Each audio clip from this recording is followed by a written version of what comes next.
नमस्कार, आदाब एंड सत श्री अकाल। मेरा नाम है प्रवीण और आप देख रहे हैं आपका अपना चैनल बी क्यूरियस।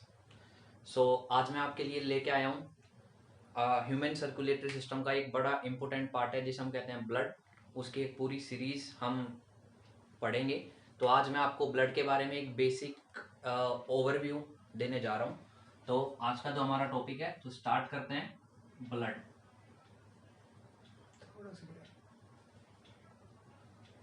ठीक है। फर्स्ट ऑफ ऑल, साइंस की वो ब्रांच जिसमें हम किसके बारे में पढ़ते हैं, ब्लड के बारे में पढ़ते हैं। ठीक है, उसे हम कहते हैं या तो सीरोलॉजी, क्या कहते हैं हम, या तो हम कहते हैं उसे सीरोलॉजी, या हम कहते हैं उसे हिमेटोलॉजी। क्या कहते हैं, हिमेटोलॉजी।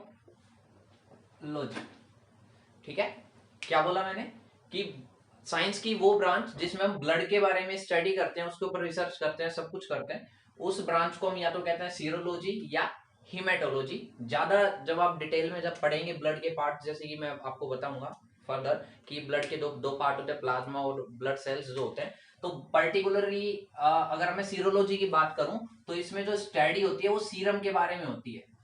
सीरम एक्चुअली में प्लाज्मा का ही एक पार्ट होता है। और हिमेटोलॉजी होती है आपके जो ब्लड होता है, तो ब्लड सेल्स के बारे में जो स्टडी करते हैं हम, किसके बारे में स्टडी करते हैं, ब्लड सेल्स के बारे में। जो कि ब्लड में जो जो सेल्स, ब्लड जिन जिन सेल्स से मिलकर बना हुआ होता है, उन ब्लड सेल्स के बारे में जो स्टडी होती है, जैसा कि आप सबने सुना होगा आरबीसी, डब्ल्यूबीसी, प्लेटलेट्स वगैरह, उनके बारे में जो भी स्टडी होती है, हम साइंस की उस ब्रांच को कहते हैं haematology. Get it point clear? आगे चलते हैं। तो सबसे पहले मैंने आपको बताया कि ब्लड साइंस की वो ब्रांच जिसमें हम ब्लड के बारे में स्टडी करते हैं वो सीरोलॉजी कहलाती है या haematology. Now we just comes to the definition of the blood. What do you mean by blood? Any of you have any gases? कोई भी गैस है आप सबका कि ब्लड किसे कहते हैं? चलो देखते हैं। ब्लड को हम जनरली कहते हैं liquid connective tissue. Liquid connective tissue, blood हमारी बॉडी का लिक्विड कनेक्टिव टिश्यू है। ठीक है, वैसे अगर मैं आपको बताऊं, हमारी बॉडी में जो लिक्विड कनेक्टिव टिश्यू है वो तो केवल दो ही है। एक तो है ब्लड और एक है लिम्फ। एक है ब्लड और एक है लिम्फ। हम आज किसके बारे में पढ़ रहे हैं? ब्लड के बारे में। तो हम ब्लड के बारे में ही थोड़ी बहुत बात करेंगे, काफी कुछ बात करेंगे, सॉरी। तो लिक्विड कनेक्टिव टिश्यू होता क्या है? सबसे पहले हम ये बात पता करते हैं कि सर आपने लिख तो दिया कि ये लिक्विड कनेक्टिव टिश्यू होता है, लेकिन ये लिक्विड कनेक्टिव टिश्यू होता क्या है ना? सबसे पहले हम इसके बारे में बात करते हैं। तो सबसे पहले लिक्विड का मतलब आप सब जानते हैं, anything, any substance which can flow.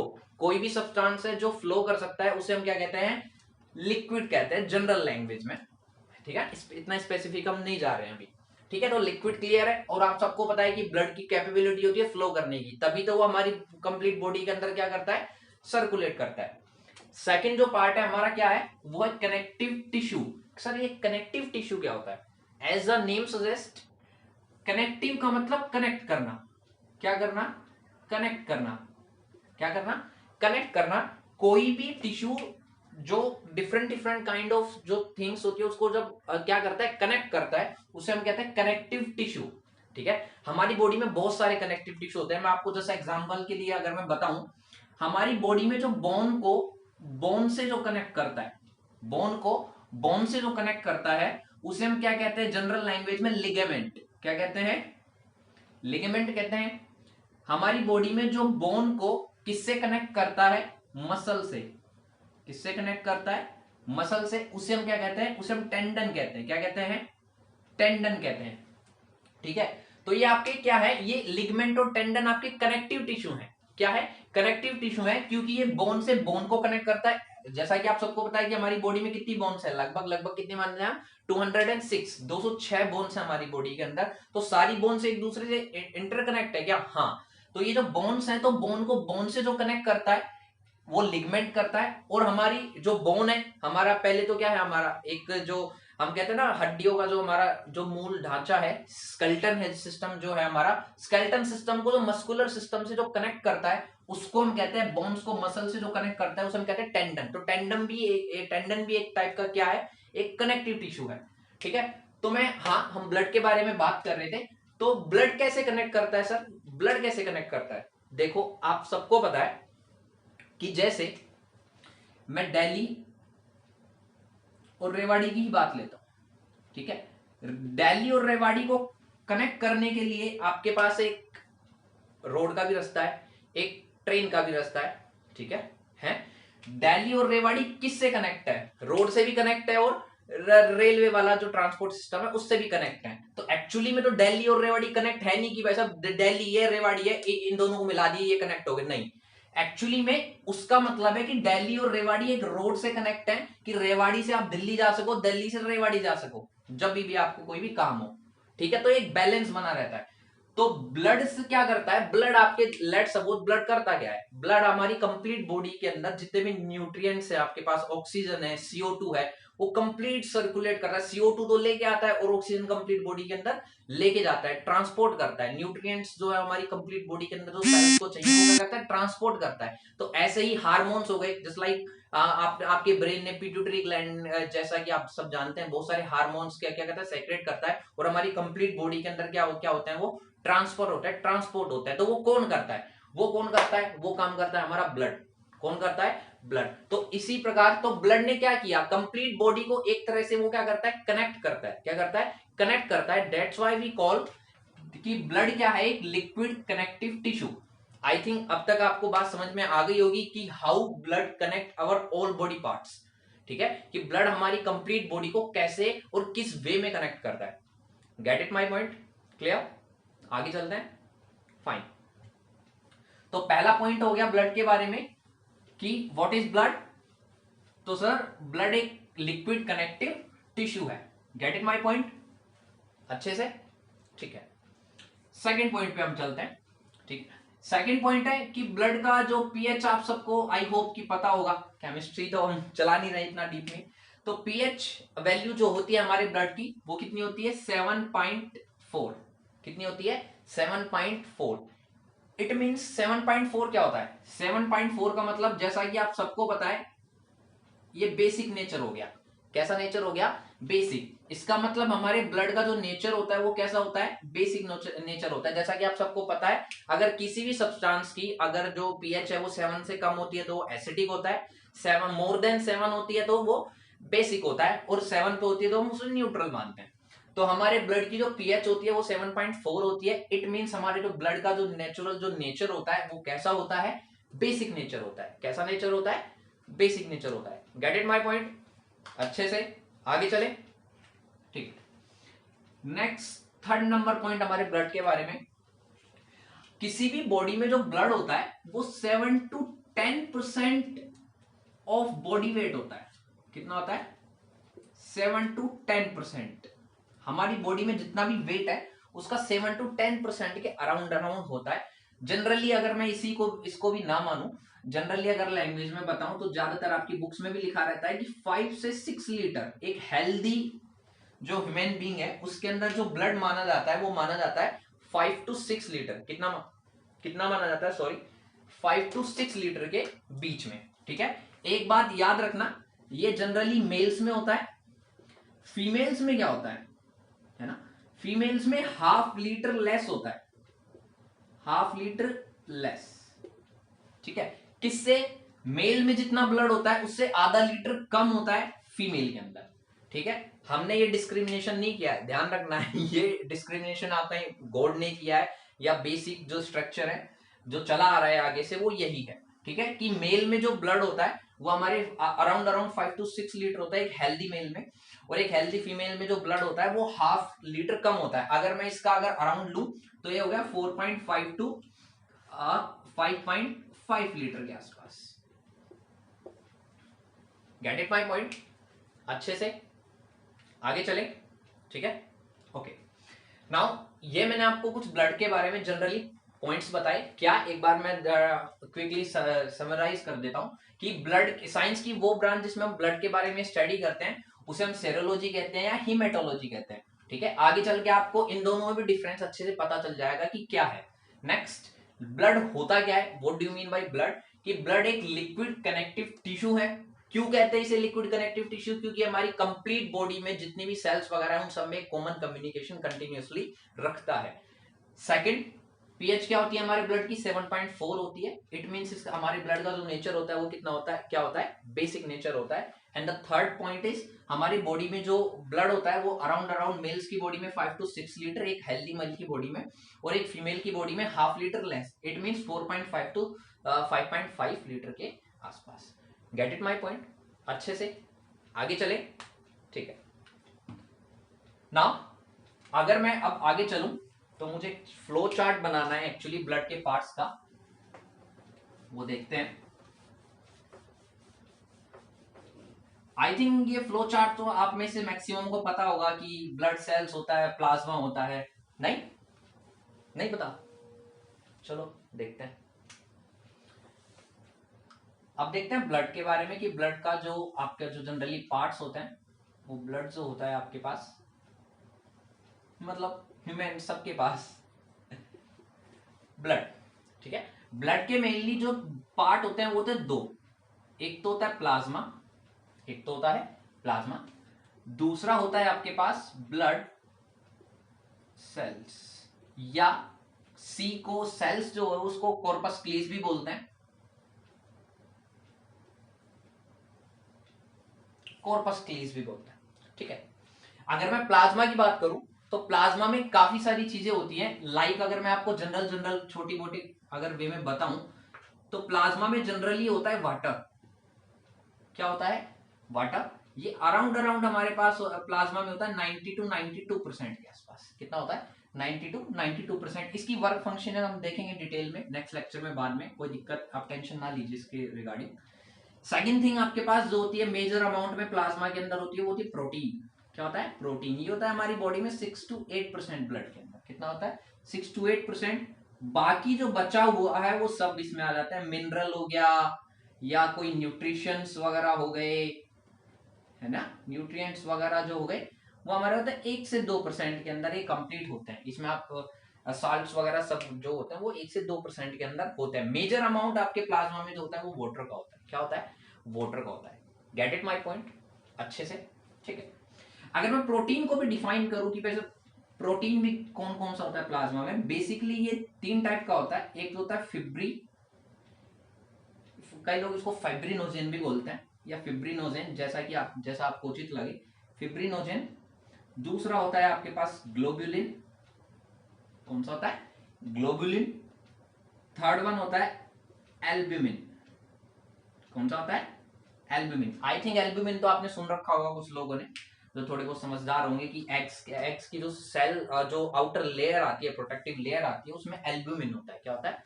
Albumin.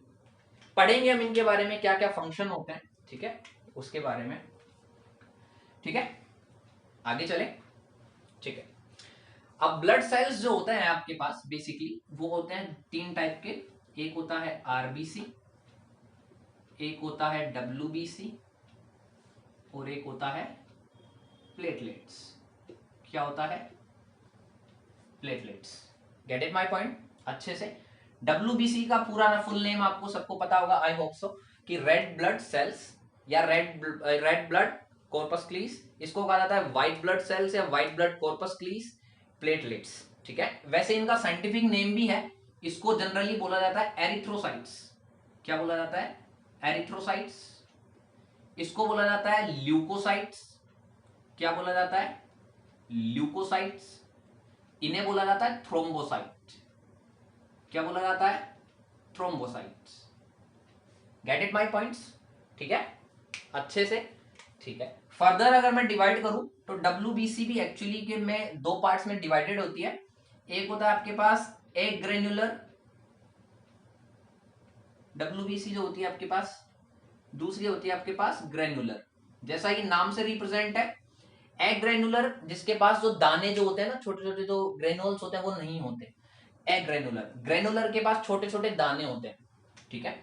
Egg granular की अगर मैं बात करूं बेसिकली, तो एग ग्रेनुलर जो होती है आपके पास वो 2 टाइप की होती है। एक होती है मोनोसाइट्स, एक होती है मोनोसाइट, एक होती है लिम्फोसाइट। क्या होती है? लिम्फोसाइट। फर्दर अगर मैं डिवाइड करूं तो लिम्फोसाइट भी दो टाइप्स में डिवाइड हो जाती है। एक होती है आपके पास टी लिम्फोसाइट, क्या होती है, टी लिम्फोसाइट, और एक आपके पास क्या होती है, ठीक है, आपके पास एक हो जाती है आपके पास बी लिम्फोसाइट। क्या होती है, B lymphocyte. Get it, okay sir. Granular में क्या होता है, ग्रेनुलर एक्चुअली में तीन टाइप की होती है, न्यूट्रोफिल्स, कौन सी होती है, न्यूट्रोफिल्स। नेक्स्ट होती है आपके पास बेसोफिल्स, क्या होती है, basophils. And the last one आपके पास जो होती है वो होती है इओसाइनोफिल्स। क्या होती है, इओसाइनोफिल्स। आप ये फ्लो चार्ट बना ले, हम नेक्स्ट लेक्चर में इसी के बारे में डिटेल से बात करेंगे, ठीक है। दोबारा मैं एक बार रिवाइज मार देता हूं इसको कि ब्लड जो होता है वो बेसिकली इसके दो पार्ट होते हैं, प्लाज्मा एंड ब्लड सेल्स। अगर मैं प्लाज्मा की बात करूं, टोटल ब्लड का 55% जो पार्ट होता है वो होता है हमारा प्लाज्मा, और टोटल ब्लड का 45% जो पार्ट होता है वो क्या होता है, हमारा ब्लड सेल्स या blood corpuscles. Get it my point, it means हमारे ब्लड में जो मैक्सिमम अमाउंट ऑफ जो थिंग होती है वो क्या होती है, प्लाज्मा, और प्लाज्मा में भी क्या होता है, वाटर होता है। गेट इट माय पॉइंट, देखें तो प्लाज्मा में वाटर, प्रोटीन्स और मिनरल्स और न्यूट्रिएंट्स, ठीक है। अब प्रोटीन जो होता है वो तीन टाइप का होता है आपके पास प्लाज्मा के अंदर, फाइब्रिनोजिन, ग्लोब्यूलिन और एल्ब्यूमिन। ब्लड सेल्स या ब्लड कॉर्पस क्लीस जो होते हैं आपके पास वो तीन टाइप की होती हैं, आरबीसी, डब्ल्यूबीसी और प्लेटलेट्स। आरबीसी का साइंटिफिक नेम जो है एरिथ्रोसाइट्स है, डब्ल्यूबीसी का साइंटिफिक नेम ल्यूकोसाइट्स है, और प्लेटलेट्स का साइंटिफिक नेम हम क्या कहते हैं, थ्रोम्बोसाइट्स है। डब्ल्यूबीसी के भी फर्दर दो पार्ट्स होते हैं, एग्रेनुलर और ग्रेनुलर। ग्रेनुलर के तीन पार्ट्स हैं, न्यूट्रोफिल्स, बेसोफिल्स एंड इओसिनोफिल्स या eosinophils, whatever you like to pronunciate. Next agranular, agranular होती है मोनोसाइट और लिम्फोसाइट, और लिम्फोसाइट के दो पार्ट होते हैं फिर टी लिम्फोसाइट और ये बी लिम्फोसाइट, ठीक है। गेट इट माय पॉइंट अच्छे से, ओके ठीक है। नेक्स्ट अब मैं जो मेन बात करना चाह रहा हूं आज के लेक्चर में, अब तक तो मैंने आपको जनरली क्या बताया, ब्लड के बारे में बेसिक बताया कि ब्लड होता क्या है, जो साइंस की वो ब्रांच जिसमें ब्लड के बारे में स्टडी करते हैं वो क्या होती है, वो ब्लड के पार्ट्स, ठीक है। आज का जो मेन थोड़ा सा टिपिकल या कह लीजिए कि थोड़ा सा डिटेल में जो हम बात करेंगे वो बात करने जा रहे हैं हम ब्लड फॉर्मेशन के बारे में, कि हमारी बॉडी में जो ब्लड का जो फॉर्मेशन होता है वो कहाँ पे होता है और कैसे होता है, ठीक है, वो मैं आपको आज बताने जा रहा हूं, ठीक है। चलते हैं, ओके लेट्स स्टार्ट। तो चलिए पढ़ते हैं ब्लड फॉर्मेशन के बारे में, जनरली ब्लड फॉर्मेशन कि ब्लड बनता कैसे, ठीक है। अगर मैं ब्लड के फॉर्मेशन की बात करूं, ठीक है, तो अगर मैं चाइल्ड में बात करूं, किस में बात करूं, चाइल्ड में, ठीक है। तो चाइल्ड में जब बच्चा एम्ब्रियो वाली स्टेज में होता है, हमारे यूट्रस के अंदर जब एम्ब्रियो वाली स्टेज में होता है, तो स्टार्टिंग में हमारा जो ब्लड का जो फॉर्मेशन होता है वो आपके पास होता है यॉक सैक के अंदर, ठीक है। बाद में धीरे धीरे ग्रो अप होने पे वो होने लग जाता है लीवर में, लीवर के बाद स्प्लिन में होने लग जाता है, किसमें होने लग जाता है, स्प्लिन में, स्प्लिन के बाद होने लग जाता है फाइनली रेड बोन मैरो के अंदर। किसके अंदर होने लग जाता है, रेड बोन मैरो के अंदर। जब एडल्ट हो जाते हैं, जब फाइनली डेवलप हो जाता है रेड बोन मैरो अच्छे से, तो रेड बोन मैरो से ही आपके पास जितनी भी ब्लड सेल्स हैं, आरबीसी हो, डब्ल्यूबीसी हो या प्लेटलेट्स हो, क्या हो, प्लेटलेट्स हो, तीनों का formation complete red bone marrow से होता है। काफी बुक्स में आपको मिलेगा कि डब्ल्यूबीसी का किसी और पार्ट से होता है, थाइमस वगैरह भी बोलते हैं आपके पास, जब लिम्फोसाइट्स वगैरह के बारे में जब बताएंगे, तो वो ऐसा कुछ नहीं है। आपको ऐसी फालतू बातों पे बिल्कुल ध्यान नहीं देना है। बेसिकली रेड बोन मैरो ही जितनी भी टाइप की ब्लड सेल्स आपके ब्लड में पाई जाती हैं, ब्लड सेल्स या ब्लड कॉर्पस क्लीस, उन सबका जो प्रोडक्शन होता है, जो सबका जो फॉर्मेशन होता है, वो सब कहां से होता है? फाइनली रेड बोन मैरो से। कहां से होता है? रेड बोन मैरो से। Gate it my point? आगे चल के हम पढ़ेंगे कि स्प्लिन को ग्रेवयार्ड भी कहते हैं। क्या कहते हैं? Graveyard of RBC. जब मैं ये, आप टेंशन ना लो, मैं आपको डिटेल से जब मैं ब्लड सेल्स बताऊंगा तब आपको ये बताऊंगा। जस्ट लाइक यहाँ पे स्प्लिन का नाम आ गया तो इसलिए मैंने आपको बता दिया कि स्प्लिन को ग्रेवयार्ड ऑफ आरबीसी भी कहा जाता है। ग्रेवयार्ड आप सबको पता होगा, जहाँ पे मरने के बाद लोगों को दफनाया जाता है, ग्रेवयार्ड। तो आरबीसी की जो डेथ होती है वो स्प्लिन के अंदर होती है, that's why we call it graveyard of RBC.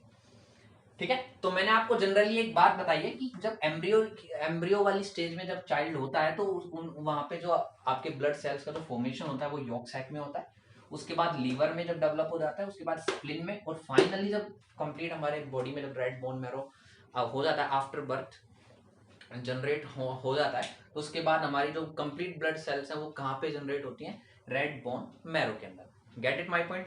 अब वो कैसे होती हैं रेड बोन मैरो, हमारी बॉडी में पाया कहाँ पे जाता है, हम इसके बारे में सब कुछ बातें करेंगे। ठीक है, ओके, देखते हैं।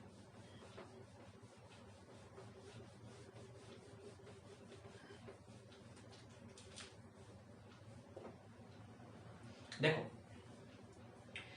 हमारी बॉडी में जितनी भी लॉन्ग बोन्स होती हैं, कितनी बोन्स होती हैं? Long bones. लॉन्ग मतलब लंबी वाली। जस्ट लाइक मैं आपको कुछ एग्जांपल देता हूँ। जस्ट लाइक थाई बोन है हमारी बॉडी में, कौन सी है? थाई बोन होती है। कौन सी होती है? जिसको हम फीमर कहते हैं। ठीक है, गेट इट? हिप बोन होती है। कौन सी होती है? हिप बोन होती है। ठीक है, हमारे यहाँ पे चेस्ट में कौन सी होती है? स्टर्नम होती है। ठीक है, जो हमारे जो लेफ्ट और जो राइट हमारे पास जो लंग्स है उनको जो बीच में डिफरेंशिएट करती है। तो कहने का मतलब है, मैं आपको नाम कुछ ज़्यादा बताने को अभी मैं आपको नहीं बताना चाह रहा। अभी आप फिलहाल इतना ध्यान रखो कि हमारी बॉडी में जितनी भी लॉन्ग बोन्स होती हैं, लंबी बोन्स होती हैं, वो सारी की सारी अंदर से क्या होती हैं? वो खाली होती हैं। क्या होती हैं? खाली। ठीक है, सॉरी हिंदी में, मेरी हिंदी की राइटिंग इतनी अच्छी नहीं है, सॉरी। एम्प्टी होती हैं, खाली होती हैं। जितनी भी लॉन्ग बोन्स होती हैं हमारी बॉडी में वो क्या होती है? अंदर से खाली होती हैं, खोखली होती हैं अगर हम कहें। वो जो लॉन्ग बोन्स होती हैं उनमें जो खालीपन होता है, उनका जो खालीपन होता है अंदर की तरफ, वो जो स्पेस के अंदर आपके पास भरा होता है बोन मैरो। क्या भरा होता है? Bone marrow. क्या भरा हुआ होता है? Bone marrow. Get it point? Gate it my point? ठीक है, हाँ, इसको ज्यादा अच्छे से समझ पाएंगे जो लोग नॉन वेजिटेरियन हैं, जो नॉन वेज खाते हैं, उनको कई बार आपने देखा होगा कि वो जो हड्डियों को ऐसे हल्का सा ठोक ठोक के कुछ निकालने की, फिर उसको चूसते रहते हैं। ठीक है ना? वो करते क्या है एक्चुअली में, अगर मैं आपको बताऊं, अगर आपकी ये बोन है, ठीक है, तो इसके बीच का ये स्पेस खाली है और इसके अंदर एक स्पॉन्जी सा सब्सटेंस होता है, इसको हम कहते हैं मैरो। क्या क्या कहते हैं हम इसको? मैरो। और ये बोन से सराउंडेड होता है, इसलिए इसका नाम पड़ा बोन मैरो। क्या पड़ा? Bone marrow. तो वो जो नॉन वेजिटेरियन जो लोग खाते हैं ना, कभी कभी वो निकाल के वो जो उसको चूसते हैं हड्डी को, वो एक्चुअली में वो बोन मैरो ही खाते हैं। क्या कहते हैं? बोन मैरो ही खाते हैं। ठीक है, पक्की बात है? ठीक है, अब मैं आपको जनरली आपको इसका स्ट्रक्चर बताता हूँ कि बोन मैरो कैसे हेल्प करता है हमारी जितने भी ब्लड सेल्स है उसको प्रोड्यूस करने में। ये वैसे बहुत कमाल की चीज है, अगर ये ना हो लगभग लगभग आदमी की डेथ हो सकती है, और हो ही जाती है। हो सकती है क्या? हो ही जाती है। ठीक है, क्योंकि बोन मैरो एक बहुत पावरफुल चीज है हमारी बॉडी के अंदर। वो कैसे अभी आपको पता चल जाएगा जब मैं आपको बताऊंगा। सोचें, एक्चुअली में मेरा डायग्राम भी ऐसा ही मिलेगा आपको। अगर मैं इसको हमारी बॉडी की एक लॉन्ग बोन मानता हूं, तो हमारी बॉडी की लॉन्ग बोन में यहाँ पे एक स्ट्रक्चर होता है, यहाँ पे एक चीज होती है जिसको हम कहते हैं येलो बोन मैरो। किसे कहते हैं हम? Yellow bone marrow. Gate it my point? Yellow bone marrow कोई सी भी ब्लड सेल फॉर्म नहीं करता है। येलो बोन मैरो कोई भी ब्लड सेल का फॉर्मेशन नहीं करता है, याद रखना बच्चों। ठीक है, आगे चलते हैं। इन जो येलो बोन मैरो है, जो इन जो बोन्स होती हैं इनके यहाँ पे एक्सट्रीम पॉइंट पे यहाँ पे पोरस होते हैं। क्या होते हैं? पोरस होते हैं। पोरस आप सब जानते हैं, छोटे छोटे होल्स होते हैं। उन पोरस में टिश्यू होता है। क्या होता है? टिश्यू। उनमें होता है रेड बोन मैरो, या मैं कहूं उन पोरस के अंदर क्या होता है? Red bone marrow. क्या होता है? Red bone marrow. और यही रेड बोन मैरो आपका क्या बनाता है? आरबीसी भी रेड बोन मैरो बनाता है, रेड बोन मैरो ही बनाता है, डब्ल्यूबीसी भी और प्लेटलेट्स भी। तो आपको जब मैं आरबीसी, डब्ल्यूबीसी और प्लेटलेट्स के बारे में बताऊंगा तो मैं वहां पे भी आपको ये बात अगेन रिपीट करूंगा, लेकिन मैंने आपको यहीं पे बता दिया कि जो तीनों का फॉर्मेशन होता है वो कौन करता है? रेड बोन मैरो करता है। कौन करता है? रेड बोन मैरो ही करता है। Gate it my point? थोड़ा सा अगर मैं आपको और ज्यादा डीप में अगर मैं बताना चाहूं तो देखिएगा, जब हमारा बर्थ होता है तो स्टार्टिंग में धीरे धीरे डेवलप होना स्टार्ट होता है, तो हमारी जो भी बोन्स होती हैं उन कंप्लीट में एक्चुअली में रेड बोन मैरो ही होता है। येलो बोन मैरो का कोई नामो निशान नहीं होता, कंप्लीट रेड बोन मैरो होता है। धीरे धीरे येलो बोन मैरो डेवलप होने लगता है और रेड बोन मैरो जो होता है हमारे पास एक्सट्रीम पॉइंट्स पे, जो लॉन्ग बोन्स होते हैं उनके एक्सट्रीम पॉइंट्स पे क्या होता जाता है? सिकुड़ता जाता है और यहाँ पे डेवलप हो जाता है येलो बोन मैरो और यहाँ पे रह जाता है आपके पास रेड बोन मैरो। और हमारी जो ब्लड सेल्स जो प्रोड्यूस करता है वो कौन करता है? Red bone marrow. कौन करता है? Red bone marrow. Gate it my points? अच्छे से एकदम ठीक है। अब इसमें और छोटे छोटे क्वेश्चंस बन सकते हैं, जैसे कि अगर मैं आपको बात करूं, होता क्या है, जैसे कि हमारे कोई भी कट लग गया। क्या लग गया? कट लग गया तो नॉर्मल सी बात है, कट लगेगा तो ब्लड बाहर निकलेगा। क्या निकलेगा? ब्लड बाहर निकलेगा। अगर ब्लड बाहर निकलेगा तो हमारी बॉडी के अंदर आरबीसी, डब्ल्यूबीसी और प्लेटलेट्स की कमी होगी। तो उन प्लेटलेट्स की कमी को कौन पूरा करेगा? उन प्लेटलेट्स की कमी को कौन पूरा करेगा? एक्चुअली में जब हमारे कोई भी वाउंड होता है, कोई भी कट लगता है, जब हमारा ब्लड स्पिल होता है, निकलता है, ठीक है, तो होता क्या है, ये जो आरबीसी होती है, सॉरी रेड बोन मैरो जो होता है वो क्विकली फॉर्म करता है, क्विकली फॉर्म या क्विकली प्रोड्यूस, ज्यादा प्रॉपर वर्ड रहेगा, quickly produce RBC, WBC and platelets और प्लेटलेट्स। क्योंकि हमारी बॉडी में ये क्या होने चाहिए? एक बैलेंस लेवल में होने चाहिए, तो ये ज्यादा तेजी से क्या करने लग जाता है? प्रोड्यूस। लेट सपोज भगवान ना करे किसी का अगर एक्सीडेंट हो जाता है ज्यादा मतलब भयानक टाइप का, उसमें ब्लड जो होता है वो बहुत ज्यादा स्पिल हो रहा है, बहुत ज्यादा बाहर निकल रहा है, तो इससे भी मतलब पार नहीं पड़ रही है, ठीक है, ये भी एनफ नहीं है, ये जितना रेड बोन मैरो जितना प्रोड्यूस कर रहा है ये एनफ नहीं है। तो ऐसी इमरजेंसी सिचुएशन में हमारी बॉडी क्या करती है? ठीक है, ये तो इमरजेंसी सिचुएशन है, भयानक कोई एक्सीडेंट हो जाता है, तो हमारे रेड बोन मैरो का जो हमारे पास जो आरबीसी, डब्ल्यूबीसी और प्लेटलेट जो जनरेट कर रही है, अगर ये सफिशिएंट अमाउंट में नहीं है तो क्या होगा? उस वाली कंडीशन में केवल इन इमरजेंसी, मैं क्या कह रहा हूं? इन इमरजेंसी कंडीशन, ठीक है, हमारी बॉडी में ये जो येलो बोन मैरो है, क्या होता है? येलो बोन मैरो का कुछ पार्ट किस में कन्वर्ट हो जाता है? रेड बोन मैरो में। येलो बोन मैरो कन्वर्ट किस में हो जाता है? रेड बोन मैरो में कन्वर्ट हो जाता है। किस में कन्वर्ट हो जाता है? रेड बोन मैरो में कन्वर्ट हो जाता है, और ये आरबीसी, डब्ल्यूबीसी प्लेटलेट्स आपके प्रोड्यूस करने लगता है, जिससे आपका वो बैलेंस बना रहे। Get it my point? अच्छे से आपको कोई भी दिक्कत हो तो आप बता सकते हैं, नीचे कमेंट बॉक्स में आप कमेंट डाल के बता सकते हैं अगर आपको कोई भी बात नहीं समझ में आई है, ठीक है। Get it my point? ये कुछ ब्लड की फॉर्मेशन के बारे में मैंने आपको आज जनरली एक जानकारी दी है, ठीक है। हाँ, एक बात और, कुछ बातें, जैसे ब्लड फॉर्मेशन की जो प्रोसेस होती है, क्या होती है? प्रोसेस जो होती है आपके पास ब्लड फॉर्मेशन की, इस प्रोसेस का, जैसा कि मैंने आपको बताया था, साइंस की वो ब्रांच जिसमें ब्लड के बारे में स्टडी करते हैं उसको हीमेटोलॉजी कहते हैं ना, ऐसे ही ब्लड फॉर्मेशन की जो प्रोसेस होती है उसको हम कहते हैं हीमेटोपोइसिस।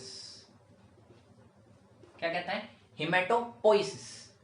और ब्लड में जो रेड बोन मैरो है आपके पास, रेड बोन मैरो ये जो डब्ल्यूबीसी, आरबीसी और प्लेटलेट्स जो जनरेट करता है, RBC, WBC, platelets, red bone marrow जो जनरेट करता है, वो कैसे करता है? इनके पास एक स्पेशल टाइप की सेल होती है, स्टेम सेल अगर मैं करेक्टली कहूं तो। उन सेल्स को हम कहते हैं हिमेटोपोइटिक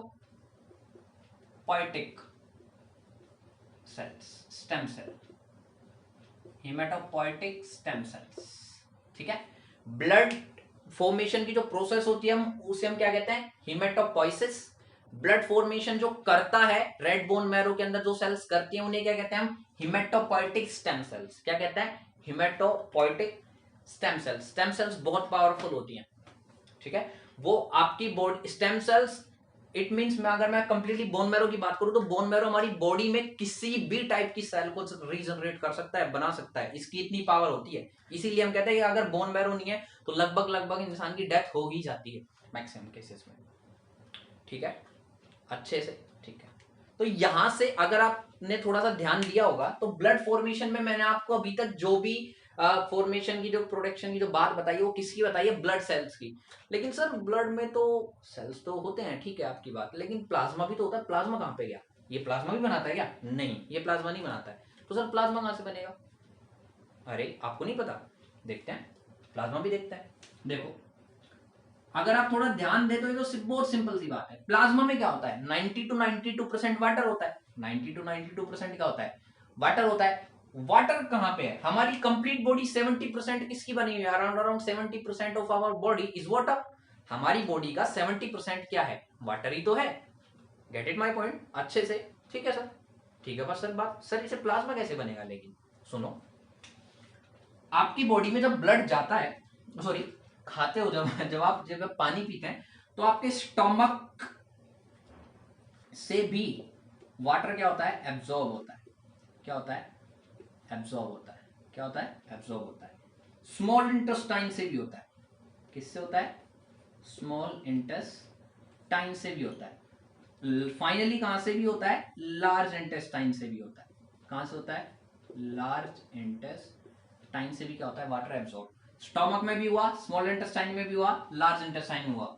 वाटर एब्जॉर्ब हो गया, कहां पे गया, ब्लड में। कहां पे गया, ब्लड में। तो सर ब्लड में वाटर चला गया, सर ठीक है। सर प्रोटीन्स कहां से आएंगे, प्रोटीन प्रोवाइड करवाएगा आपको लीवर।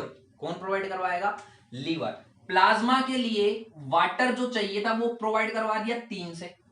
ठीक है, प्रोटीन कहां से मिल गया आपको, प्लाज्मा के लिए जो प्रोटीन आपको चाहिए, क्या चाहिए, प्रोटीन, वो कौन प्रोवाइड करवाएगा, लीवर। कौन प्रोवाइड करवाएगा, लीवर कराएगा। ठीक है, करवा दिया। प्रोटीन हो गया सर, वाटर हो गया सर, बचा क्या, मिनरल्स एंड न्यूट्रिएंट्स। न्यूट्रिएंट्स कहां से आते हैं, आपने डाइजेशन अगर प्रोसेस पढ़ी है बॉडी की तो स्मॉल इंटेस्टाइन में जब आप में खाना जाता है तो विलाई, फिंगर लाइक स्ट्रक्चर होता है ना विलाई, जो वाटर वहां पे क्या करता है, ब्लड आपके जो विलाई होता है, तो विलाई आपके डाइजेस्टेड फूड में से न्यूट्रिएंट्स और मिनरल्स को क्या कर लेता है, एब्जॉर्ब कर लेता है, और वो कहां पे जाते हैं, ब्लड में। कहां पे जाता है, ब्लड में। तो डाइजेस्टिव सिस्टम आपको क्या प्रोवाइड करवाएगा, मिनरल्स और न्यूट्रिएंट्स। ब्लड में क्या क्या चीज आ गई, वाटर भी आ गया, प्रोटीन भी आ गया, और फाइनली डाइजेस्टिव सिस्टम से आपके पास न्यूट्रिएंट्स और मिनरल्स भी आ गए।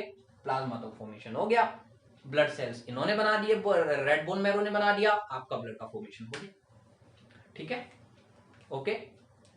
अगर अभी भी आपके कुछ नहीं समझ में आया हो तो नीचे कमेंट बॉक्स में आप कमेंट करके मुझसे सवाल पूछ सकते हैं। I will try my 100% to give answer to you. ठीक है, तो आज के लिए इतना ही। नेक्स्ट लेक्चर में हम बात करेंगे कि ब्लड के जो टाइप्स होते हैं उनमें क्या क्या होता है, कैसे कैसे वो वर्क करते हैं। ठीक है, तब तक के लिए घर में रहिए, सुरक्षित रहिए। तब तक के लिए गुड बाय।